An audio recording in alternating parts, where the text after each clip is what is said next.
Assalamu alaikum. I am again here with you, Dr. Ness. In our last lecture, we discussed about the whole mechanism and the pathophysiology behind the tachyarrhythmias.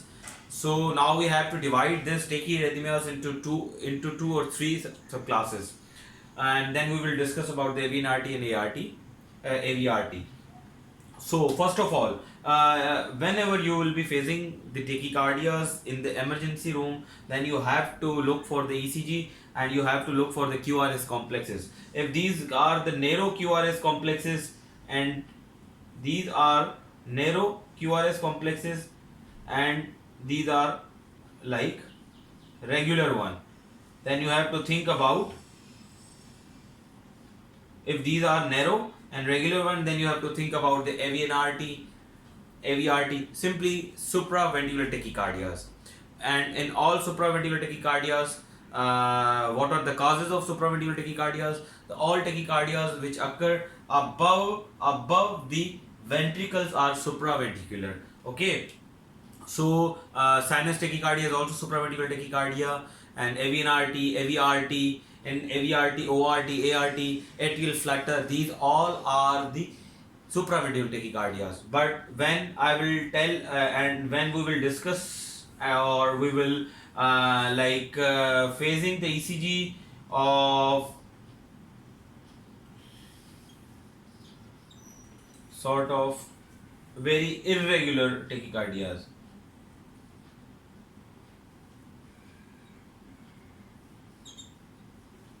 in which R and R is irregular, in which R and R is irregular, then you have to think about the atrial fibrillation. But atrial fibrillation is also above the ventricle, so you can say it as a supraventricular tachycardia as well. But here the topic which we gonna focus right now is AVNRT or AVRT. First of all, we will discuss about the AVNRT. So in all tachycardias, patient would be presenting to you with the history of palpitations, shortness of breath, sometimes shortness of breath, and sometimes tachycardia induced chest pain. Because we have discussed this thing in our previous lectures that whenever there would be a tachycardia and your arteries would already being compromised because due to any stable ischemic heart disease or any other thing, then tachycardia can cause the chest pain. So the important thing which I actually want to discuss with you guys is AVNRT, and in especially the supraventricular tachycardia. In supraventricular tachycardia, patient rarely would go into the syncope or really feel the syncope or really have the syncopal or pre-syncopal symptoms. But it is not like that your patient will never be presenting with the syncope with the supraventricular tachycardias. They can present with the syncope in the supraventricular tachycardia. So you have to take the history, and you know the history. History is the important part of the diagnosis, and without history you cannot reach your clinical diagnosis. So the AVNRT, what is the AVNRT? AVNRT is actually a supraventricular, it's a type of the supraventricular tachycardia, and it is, as its name shows, that it is the tachycardia which is the re-entrant tachycardia, which we already has been discussed in our last lectures, atrioventricular nodal re-entry tachycardia. So this is the atrias, and this is the ventricles, and this is the node. So any tachycardia which is re-entrant in which is actually a characteristic of the re-entrant tachycardia, and that re-entrance is occurring at the level of node, and so there is actually a re-entrant tachycardia between atrioventricle at the nodal level. So you will call it as a AV nodal re-entrant tachycardia. So as we discussed that for re-entrant you need two distinct pathway with their distinct refractory periods, and with having the property of with their different refractory pathways, with their different like these both pathways should be different from each other. So in the node, whenever you will be discussing about the AV and RT, then as we discuss about the symptom and all these things, so we have to discuss here what is the mechanism, what is the pathophysiology, then we will move towards the investigation and all these things. So whenever whenever an impulse come from the atria, it has to pass through the node and it passes through the fast pathway. And as we discussed earlier, that fast pathways has a long refractory period and slow pathway has the short refractory period. Most of the patients, most of the even normal persons have these both distinct pathways. In like, it is not mandatory that the patient with the AVNRT, only patient with AVNRT have these pathways. These pathways can be present in normal persons as well.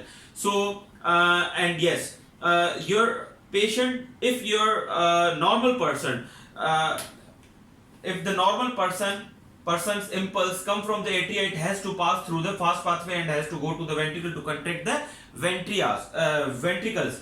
But now what happens actually, whenever there will be a PVC occurs, then because the normal impulse already has been crossed through this pathway, then because of the, as I told you, that it has a long refractory period with fast pathway, so whenever their normal impulse comes, it has to pass, it has been passed to the ventricles, and when before passing to it, after passing to it, whenever a PVC occurs, then PVC gives a retrograde activation of the pathway. Then obviously that it cannot activates it and it cannot propagates through this pathway. Why? Because this pathway is in the refractory period. As I discussed you, as I told you, that the fast pathway has the long refractory periods. That's why this PVC, this retrograde impulse, has to pass through the slow pathway. When it comes here, then when it passes through the slow pathway, then it goes up and causes the retrograde activation of the atria, and as well as this PVCs, this impulse generated from the PVCs reaches here and the atria. Meanwhile, at that time, that long refractory period most of the time would have been over. Then again, because now this refractory period is out of the this fast pathway is now out of the refractory period, then it would get impulse from the atria, and it get, what happens actually, it goes through this slow pathway and it has a short refractory period. Meanwhile, when this impulse reaches here, the refractory period of this pathway has been over now, and this pathway is ready to get impulse. And so when this impulse reaches here, it get energy, it get impulse from this slow pathway.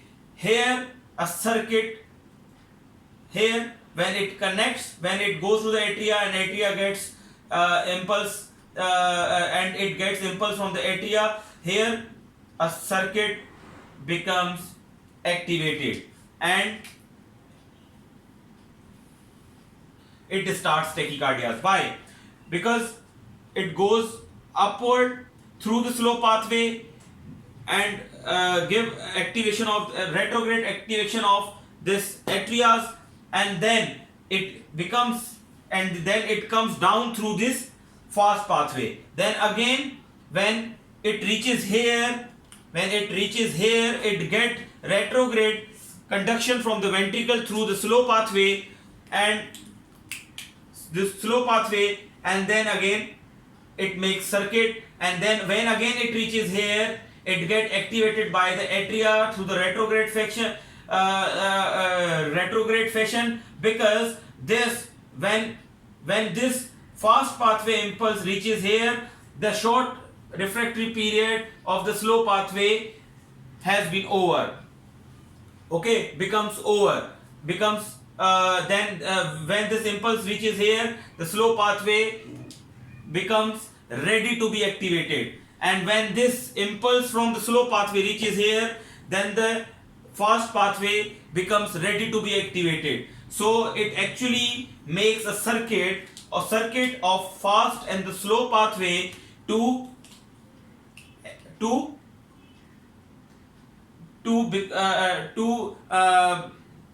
make a AVNRT, to make a circuit, to make patients symptomatic because of this AVNRT. So the important thing which I actually want to discuss with you guys is that there are actually two distinct pathways, slow and fast, and this is actually nodal re-entrant tachycardia, because these both pathways are most of the time present in the node, and these pathways are normally present in your patients. And when, again, as I discussed you, that when this patient feels, when this PVC comes from the ventricle in the retrograde fashion, because of the long refractory period, it cannot go through this fast pathway. It has to pass through this slow pathway, and this slow pathway has a short refractory period. Meanwhile, when this impulse reaches here, then it activates this fast pathway, and again it comes down in the antegrade fashion. So the antegrade limb is the limb which actually transfer the impulse from upward to downward, and retrograde like from atria to ventricle. And this retrograde limb, because every circuit has the antegrade and the retrograde limb, even in AVNRT and the AVRT. So here the retrograde limb is this slow pathway, because it has to send the impulse from ventricle to atria.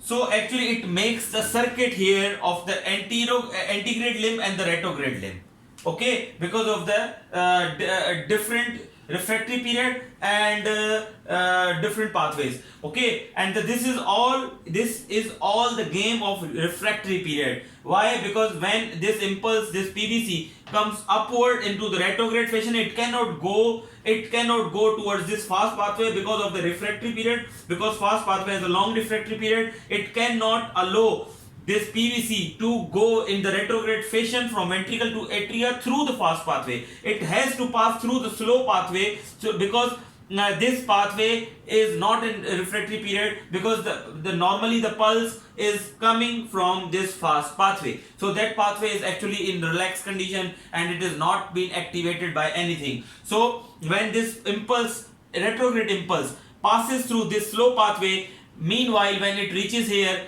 up till now that fast pathway has been relaxed now, and its refractory period would have been over.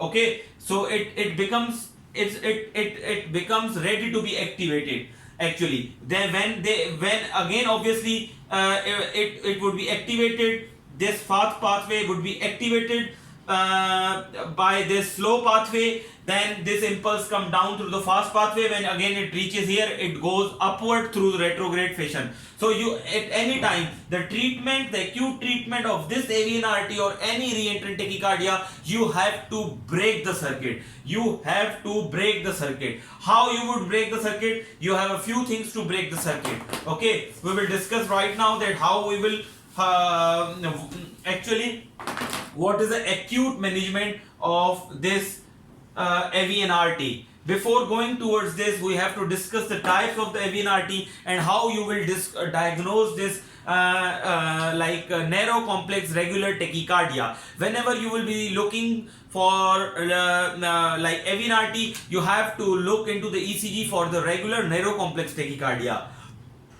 There are two types of AVNRT, and AVNRT is also known as as a short RP tachycardias. Why short RP tachycardias? Because it has a RP, the RP segment of this tachycardia, or in the ECG of the AVNRT, you will get the RP less than 100 milliseconds or less than 90 milliseconds. So there are actually two types of AVNRT. One is a typical and another is atypical. In typical, which is the most common cause, which is the actually most common type of the AVNRT, it has the antegrade. The antegrade limb is actually and antegrade limb is slow pathway and retrograde is fast pathway, and in atypical you will have the reciprocal of that typical. In the typical, the antegrade limb, in which the pulse is going downwards through it, it should go through antegrade limb, and when it in the retrograde phase, in the like retrograde would be the fast pathway. So whenever there would be like slow pathway, okay, so when this impulse goes down through slow pathway, it is typical, and when it goes through this pathway, fast pathway, it is atypical, simply. And the most common is slow pathway is most common, is the AVNRT, in which the antegrade limb goes down through slow pathway, okay.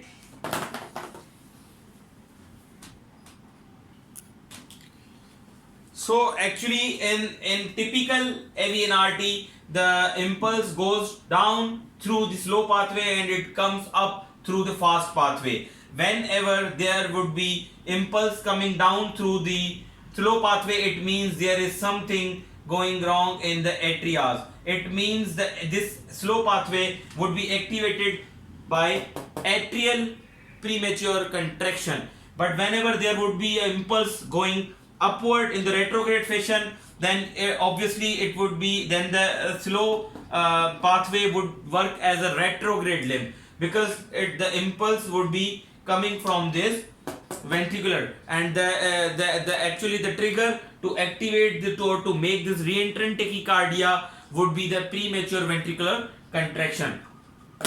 So this was the actually typical and atypical AVNRT. Then obviously you would get done the ECG, and then ECG you will get the short RP interval. Short RP, the interval of the RP segment would be smaller, and it should be less than 90 to 100 milliseconds, and you will get the pseudo R wave in V1. Okay, in V1 lead you will get the pseudo R wave. And the acute management are obviously vagal maneuvers and adenosine. How you will give the adenosine? You have to give the adenosine through the large bore cannulas, and you have to give the two-way cannula, in which you have to give the 6 mg adenosine with the flush of the normal saline at the time, because the half-life of this adenosine is very shorter, so you have to give into the bolus, rapid bolus,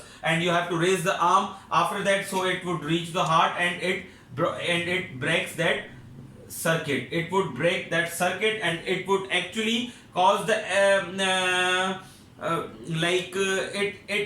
adenosine causes the abrupt block at the atrioventricular junction. When it causes the block, it means it is breaking the circuit. So adenosine is a class 1 drug.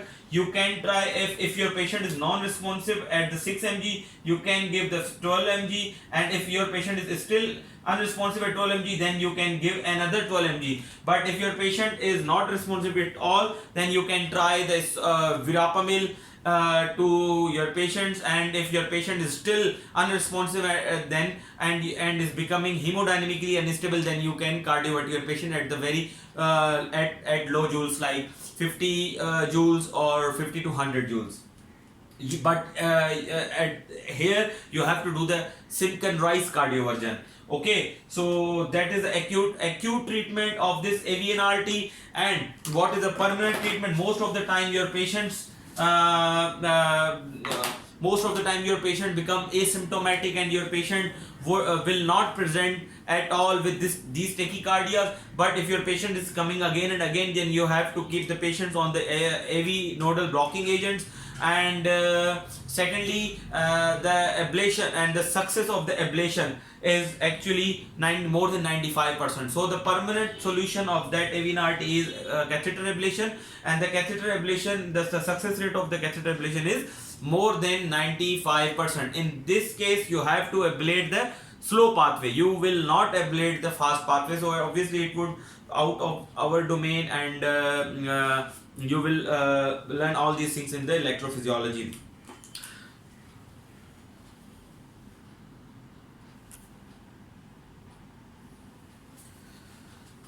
So after AVNRT, now we have to discuss the AVRT, atrioventricular re-entrant tachycardias. Here the node is actually involved. AV node is also involved, but the one limb is must be accessory pathway. In AVNRT, the both antegrade and the retrograde limb were inside this AV node. That's why we were calling it. We were